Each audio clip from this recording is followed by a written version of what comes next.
was in a different role. He could not make the kind of plays he made when he first got here after the trade, which was the first time I ever done that, which I was glad to see because he was one of those players who you knew was going to be special, so they doled out that #1 pick. But, you know, the bottom line is they got no help whatsoever. Their run game was being gashed, which led him to, you know, come up and support that and make tackles. That's not what you want to pay $18 million for. What you want to pay that for is a guy who can make plays in the passing game, coverage game, big plays in open field, you know, things that can change the direction of a game. And he can do that, but he needs help. He needs guys up front to do better than they did last year.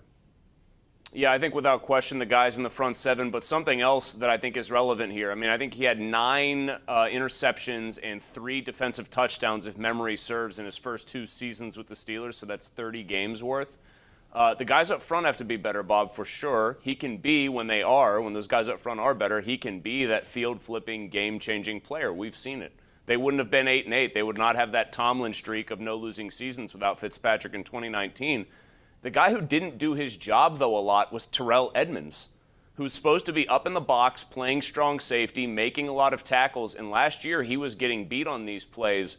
What is one thing we know about Troy Polamalu? He always had a great running buddy beside him, Chris Hope for a couple of years, and then Ryan Clark, who's one of the more underrated Steelers, I think, in recent memory, because he simply did his job and allowed Troy to beat Troy. I think a big factor in whether or not Minkah Fitzpatrick, specifically this coming year, Bob, is the 2019 and 20 version of Minkah Fitzpatrick, is whether Terrell Edmunds does his job.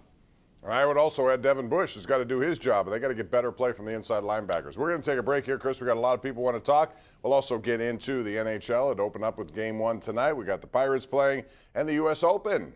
We'll talk about our picks coming up right here. It's the Ireland Contracting Nightly Sports Call on Pittsburgh CW and simulcast on 93.7 The Fan.